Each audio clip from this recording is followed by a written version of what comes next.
వాలంటీర్ని వాళ్ళే చెప్పారు. మేము వచ్చిన తర్వాత మొట్టమొదటి చేసే పని ఏంటంటే వాలంటీర్లు పెరికేస్తాం, మీకు పథకాలు కావాలంటే మళ్ళీ మా నాయకుల్ని చుట్టూ తిరగాల్సిన పరిస్థితి అని చెప్పిన చరిత్ర ఈ రోజు లోకేష్ దేనా కానీ చంద్రబాబు నాయుడు గారిది. కానీ ఆలోచన చేయండి మీ అందరూ కూడా. ఈ రోజు మీ అందరి కోసం ఈ రోజు ఎవరైనా చెప్పినా, ఈ రోజు కొంతమంది మీకు పథకాలు ఇస్తుంటే రకరకాలు చెప్పినా, ఈ రోజు ఎన్ని ఇబ్బందులున్నా ఎన్ని కష్టాలున్నా నేరుగా ఈ రోజు మీ అకౌంట్లో వేసే ఇది జగనన్న చేస్తా ఉన్నాడు. రేపు ఎన్నికలు వస్తా ఉన్నాయి, రకరకాలు చెప్తారు. ఈ రోజు మీకు నెలకి 15,000 ఇస్తాం ఒకడంటాడు, లేదు ముగ్గురుంటే 90,000 ఇస్తానని ఒకడంటాడు. రకరకాల మాటలు చెప్పే పరిస్థితులు ఉన్నాయి. కానీ ఆలోచన చేయండి మీ అందరూ కూడా. ముఖ్యంగా ఈ రోజు జగనన్న బీసీలకి ఏ విధంగా గౌరవిస్తాడు అని చెప్పేదానికి మీ ముందున అనిల్ కుమార్ యాదవ్ ఒక నిలువెత్తు సాక్ష్యం అని ఈ రోజు మీ అందరికీ కూడా తెలియజేస్తా ఉన్నా. ఈ జిల్లాలో నెల్లూరు జిల్లాలో స్వతంత్రం తర్వాత ఒక బీసీకి 2 సార్లు గెలిచిన శాసనసభ్యుడిగా ఈ రోజు అవకాశం ఇచ్చి మంత్రిని చేసిన చరిత్ర జగన్మోహన్ రెడ్డి గారిని చెప్పి మీ అందరికీ కూడా తెలియజేస్తా ఉన్నా. ఎవరిని చెప్పినా గుండెల్లో పెట్టుకుని చూసుకునే వ్యక్తి జగన్మోహన్ రెడ్డి గారు.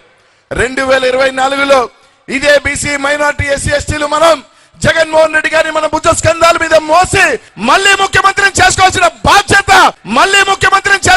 బాధ్యత ప్రతి ఒక్కరి మీద ఉందని చెప్పి తెలియజేస్తా ఉన్నా.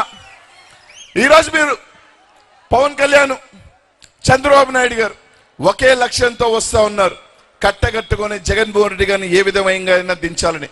కానీ మీ అందరి ఆశస్సులు మీ దీవెనలు ఉన్నంత వరకు జగన్మోహన్ రెడ్డి గారిని ఇంటికి కూడా పీకలేరని చెప్పి మీ అందరికీ కూడా తెలియజేస్తా ఉన్నా.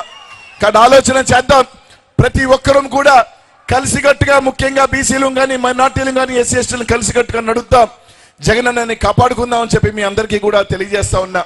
ముఖ్యంగా మీ శాసనసభ్యుడు ప్రసన్న అన్న ఈరోజు అనేక సభల్లో చెప్పా, మళ్ళీ చెప్తా ఉన్నా, ఈ జిల్లాలో ఎవరైనా కొత్తగా రాజకీయాల్లోకి రావాలి అంటే ఖచ్చితంగా ఒకరికి గౌరవం ఎలా రాజకీయాల్లో నడుచుకోవాలి అంటే ఖచ్చితంగా ప్రసన్నని చూసి నేర్చుకోవాలా గౌరవ మర్యాదలు అని చెప్పి ఈరోజు మీ అందరికీ కూడా తెలియజేస్తా ఉన్నా.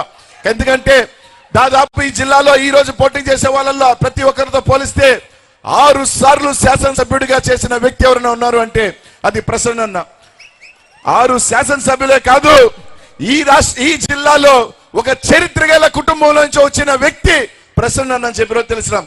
చిన్నవాళ్ళు మేమైనా సరే ఇంటికి వెళితే లేకపోతే కార్యక్రమం కొని వచ్చినా కూడా ఎన్నిసార్లు చెప్పినా మమ్మల్ని దగ్గరుండి కారెక్కిచ్చి నువ్వు వెళ్ళేదాకా కూడా కదలడు.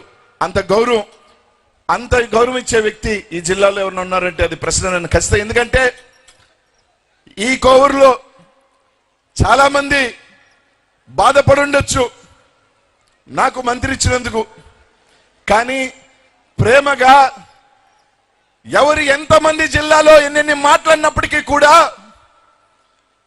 నా తమ్ముడు అనిల్కి మంత్రి ఇచ్చినందుకు మాకు సంతోషం అని చెప్పి నన్ను వెనకేసుకొని దగ్గరగా చేసుకొని నాకు వెంటగా అండగా నచ్చిన వ్యక్తి ప్రసన్న అని చెప్పేదానిలో ఎటువంటి ఇది లేదని చెప్పి చెప్తున్నా.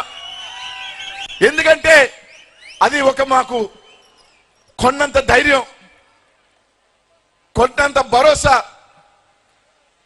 అది ఎలా ఉంటుందో అనుభవించే మాకే తెలుస్తుంది. కాబట్టి కోవూరు నియోజకవర్గ ప్రజలు ఈసారి ఇందాక సోదరులు చెప్పినట్టు 39,000 కాదు 50,000 పై చీలుగా ప్రసన్నని ఎలాగో గెలిపించబోతున్నారు. అక్కడ ఎవరు